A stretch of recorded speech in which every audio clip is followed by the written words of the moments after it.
ईश्वर के मसीहा। लोग कहते हैं जिसका कोई नहीं होता है उसका भगवान होता है। तुम इसी भ्रम में तो नहीं रह रहे हो? अरे तुम मेरे कहने का मतलब तो समझो कमीनी औरत। क्या कहा तुमने? अरे मेरे कहने का मतलब था पवित्र औरत। जल्दी बोलो, क्या बोलना चाहते हो? अरे भाग्यवान, ये ऐसे ही लल्लू पंजू नाले से उठाया हुआ आदमी नहीं है।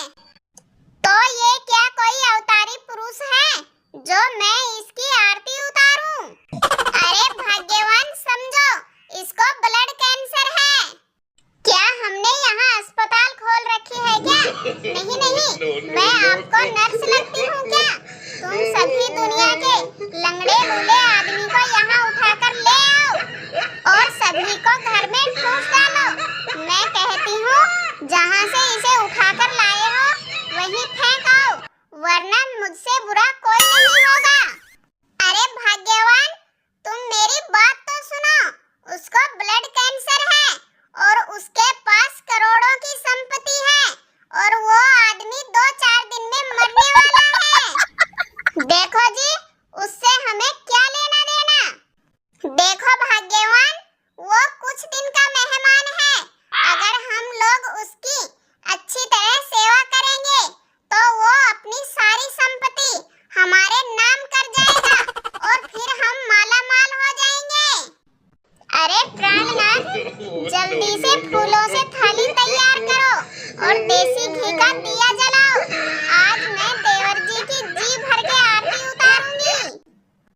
अभी थोड़ी देर पहले तो घायल शेरनी की तरह मुझ पर हमला कर रही थी और अब अपने मुंह से शहद उगल रही है।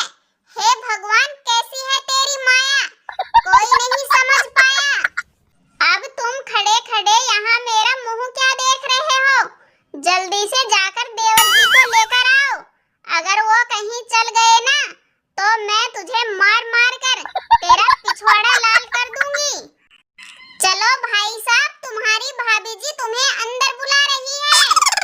अरे यार, एक बात बता, भाभी जी पहले तो आग उगल रही थी और अब कैसे राजी हो गई है अचानक से? वो जो मुझे अंदर बुला रही है, मेरे दोस्त ने ऐसा क्या तीर मारा है जो वो 1 मिनट में राजी हो गई है?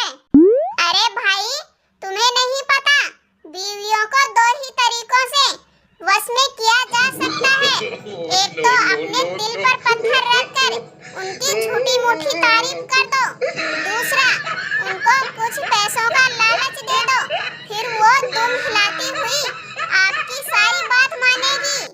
लेकिन अब आपने